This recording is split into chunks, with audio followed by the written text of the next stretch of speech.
So it's one of those days as a coach where, I was already proud of him before the game because the response after Notre Dame, um, where we felt like we just left a lot on the court, like a game that we felt like we could have won, and we kind of home game and we just didn't perform, and it became a little bit personal, and everybody got challenged for some individual thing that they needed to improve on, and they all showed up. I mean, they stepped into it and they showed up and worked really hard. And you could, the first 5 minutes of the game, we had no legs, we had no energy, because we've been in the gym since the buzzer sounded. I mean, we've been small groups, we've been film, we've been skill work, we've been conditioning.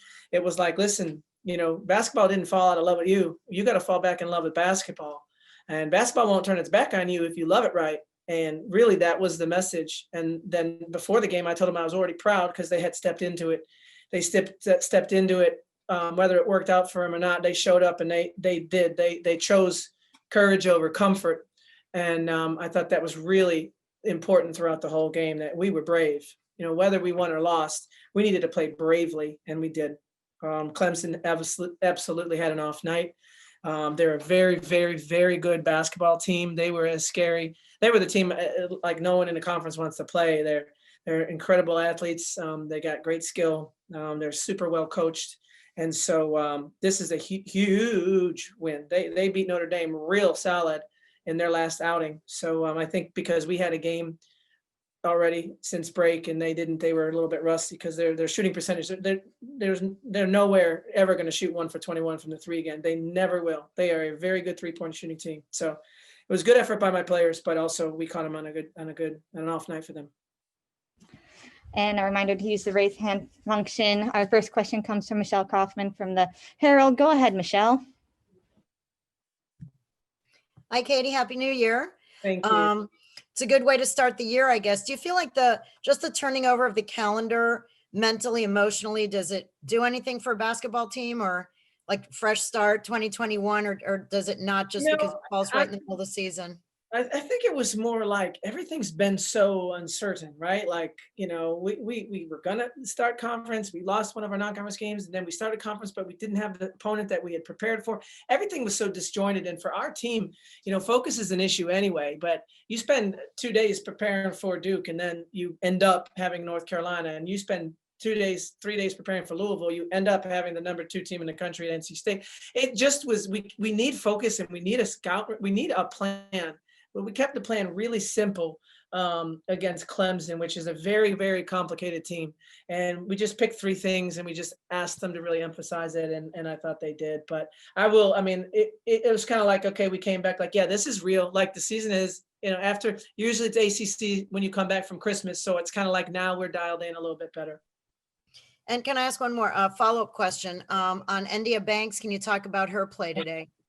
Well, I'll tell you, India will be the first to admit that she didn't come back in her best condition after COVID, with the shutdown, and she hasn't been starting, and she was very respectful about it, but it was like we needed somebody off the bench, and she couldn't play 40 minutes. So the minutes that she played these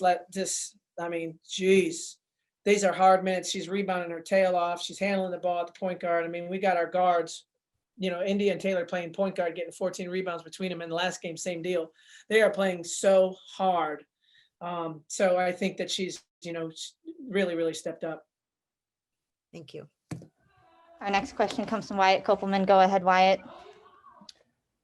Coach, you called a timeout with just 8 minutes and change remaining in that fourth quarter. What was your message to the team to really just try and rip out this win from the Hungry Tigers? Yeah, well, honestly, I had been blessed to have timeouts left, and they did something against our zone defense that we had gone over in the scouting report, but they got it twice to start the fourth. And, I didn't remind the players about that play, and they saved it, and they did it late, and they did a wrinkle to a play that they already have. We had gone over it. So I needed a timeout. And then honestly, I went into the huddle and I asked my team, this is what I saw. Is this what's happening? Is this what they're doing on this play?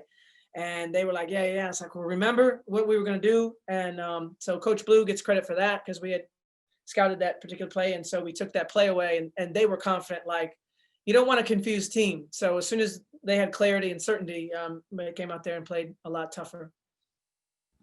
Our next question comes from Cal Friedman. Go ahead, Cal. Coach Sydney Roby finished with a season high 10 points and 5 boards. Can we ask about her performance today? What you thought of it?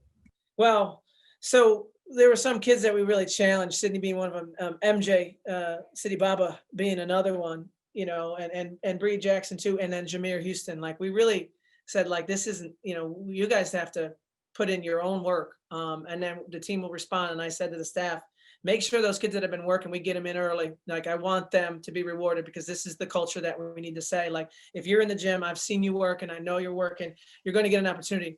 And when Sid got her opportunity, she was amazing. And so she got more and more opportunities. I think MJ too. MJ played a very tough basketball game. And then Jameer in the end there, when we need a rebound, and I'm going to go to Jameer, and she was fighting and scrumming and clawing and getting held. And that's it. I mean, those were huge heroes for us today.